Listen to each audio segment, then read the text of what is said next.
극심한 가뭄 때문에 전남 지역 산단에 공급할 공업용수까지 차질을 빚고 있습니다. 정부는 섬진강물을 대안으로 내놨는데 인근 주민들의 피해도 우려됩니다. 산단 공업용수 공급에 차질이 현실화되면서 산업 현장이 바짝 긴장하고 있습니다. 대안은 없는 건지 살펴봤습니다. 전국 동시조합장 선거가 3월 8일에 일제히 치러집니다. 전남은 투표소 276곳이 마련된 가운데 130명의 조합장을 뽑게 됩니다. 산지 솥값이 폭락하면서 전라남도가 대책을 추진합니다. 소비자 가격이 안정될 수 있도록 유도해 소비를 촉진하겠다는 구상입니다.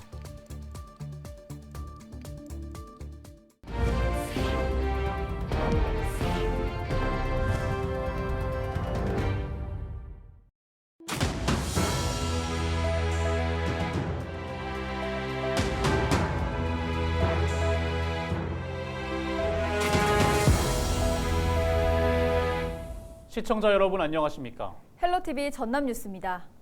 지난해부터 이어진 극심한 가뭄으로 전남 지역 곳곳에 시름이 깊어지고 있습니다. 공업용수를 확보해야 하는 여수와 광양 국가산단 기업들은 공업용수 사용량을 줄이고 가동률 낮추기에 나섰는데요. 송하영 기자의 보도입니다.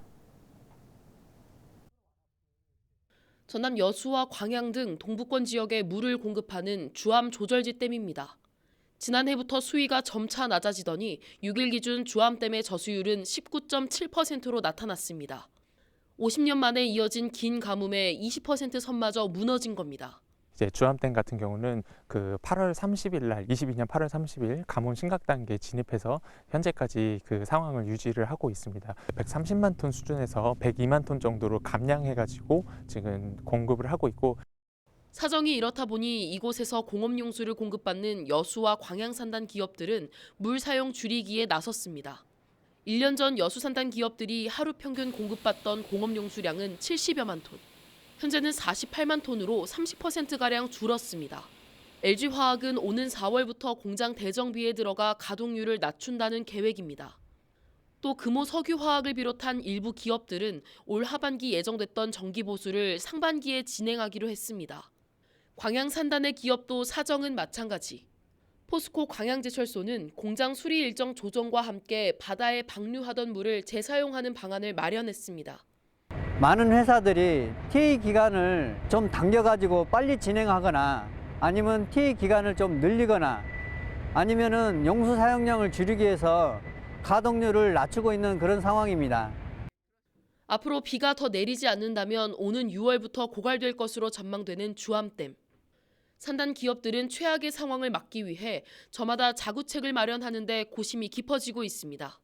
헬로티비 뉴스 송하영입니다. 이처럼 최악의 가뭄으로 인해 여수와 광양 국가산업단지는 연일 비상입니다. 이에 최근 윤석열 대통령이 추가 비상 상황이 발생할 경우 섬진강물을 공업용수로 끌어다 쓰는 방안을 환경부에 지시했는데요. 산업계는 반기고 있는 반면 섬진강 하류 주민들은 피해를 우려하며 대책을 촉구하고 있습니다. 이어서 김신혜 기자가 보도합니다. 정부가 공업용수를 섬진강에서 끌어다 쓰는 방안을 주문하자 산업계는 반기고 있습니다. 가동률 조정이나 재활용 등 자체 방안만으로는 용수 확보에 한계가 있기 때문입니다. 당연히 당장에 지금 다음 때문에 조사량이 크게 줄어들고 또 비가 올 가능성이 많으면 알겠지만 해결이 안 되면 급하게라도 이제 그때로 해결되기를 바라는 거죠. 하지만 섬진강물과 바닷물이 만나는 하류 지역 농어민들은 정부의 결정이 달갑지 않습니다. 섬진강물을 끌어다 쓰게 되면 하류에는 바닷물 농도가 짙어져 농작물이 염해 피해를 입을 수 있고 제첩잡이도 차질이 예상되기 때문입니다. 1년에 3 내지 4기작을 해요. 근데 이렇게 염수 피해가 심하니까 3 내지 4기작 하는 것을 2기작밖에 못해요. 생육기간이 그만큼 늘어나니까. 거기서 농가 손실이 많이 발생하고요. 지금도 이 상황인데 여기서 더 물을 가져간다고 하면 정말 농사 짓지 말라는 말밖에 안 되거든요. 농어민들의 보상 방안도 기준이 모호한 상태입니다. 한국수자원공사가 섬진강물을 끌어다 쓰는 기준을 검토하면서 주민보상 여부 등도 함께 논의할 계획이지만 지원 근거가 명확하지 않습니다. 현행법을 적용했을 때 섬진강 하류 농어민들이 보상 범위에 포함되는지가 모호하고 손실을 증명할 수 있는 현황 조사도 이뤄지지 않았기 때문입니다.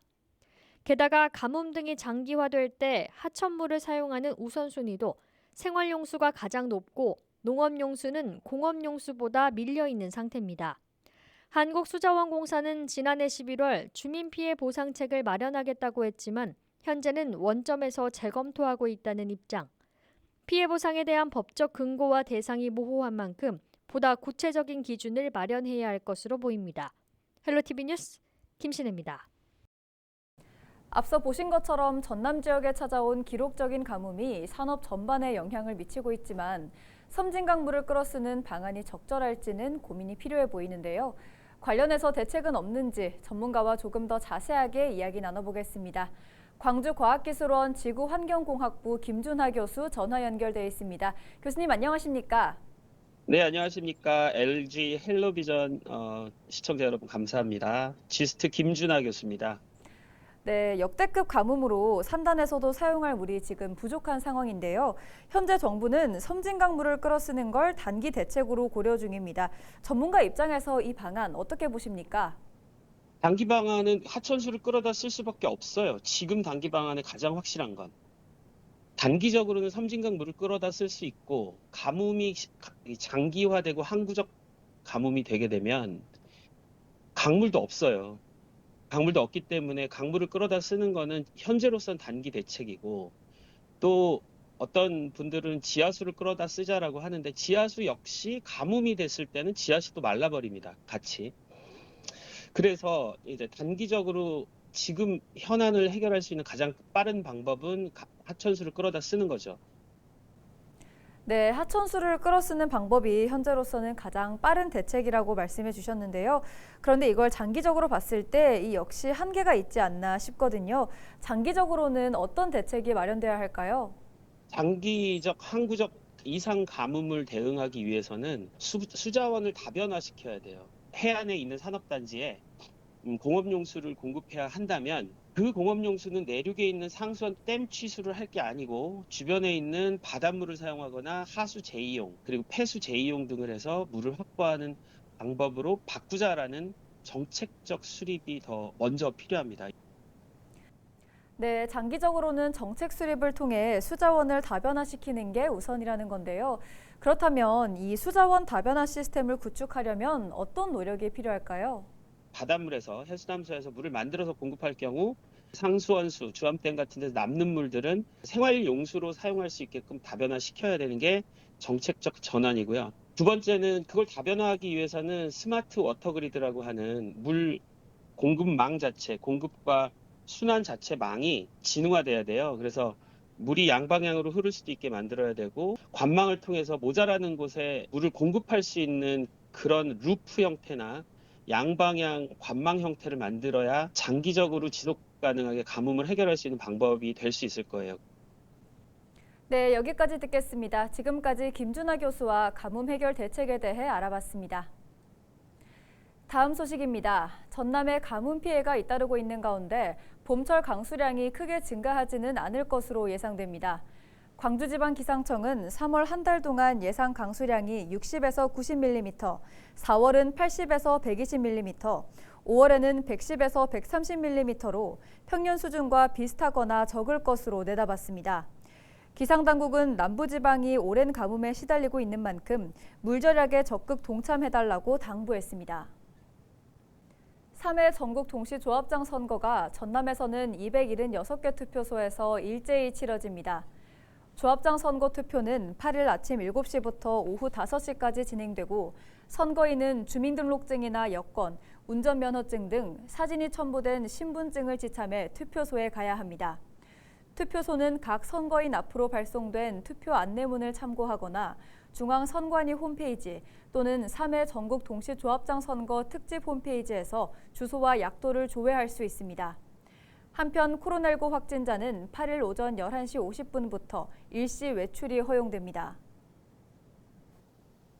한우 사육 규모 증가와 소비 심리 위축이 지속되는 가운데 전남도가 한우 산업 안정 대책을 추진합니다. 전남도는 한우 산업 안정 대책으로 농가의 홍수 출하 자제와 농축협 유통업체 간담회, 학교와 기업, 단체 급식 한우 사용 확대 협조 등 도 차원의 가격 안정 대책을 추진한다고 밝혔습니다. 또한 지역 농축협 판매장을 통해 전국 평균 가격보다 10% 이상 낮은 가격에 한우 고기를 판매하고 광양 매화축제와 국제농업박람회에서 한우 소비 촉진 행사를 펼칠 예정이라고 설명했습니다.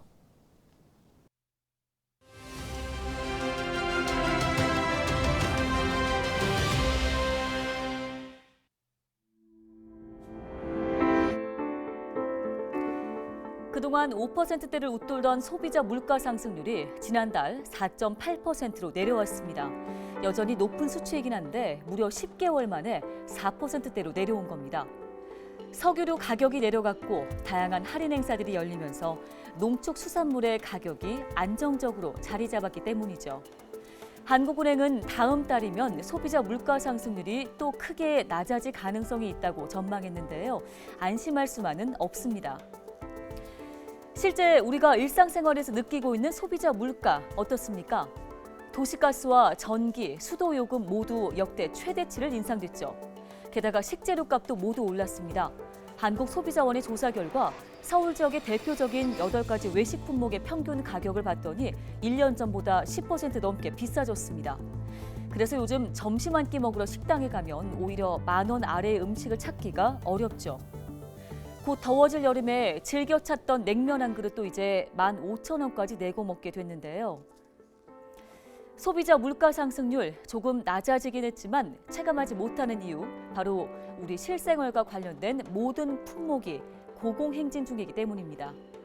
이제 하반기면 미뤄뒀던 대중교통 요금까지 인상될 텐데 우리가 받아들이는 체감 물가 쉽게 떨어지기는 어려울 것으로 보입니다. 데일리 브리핑이었습니다.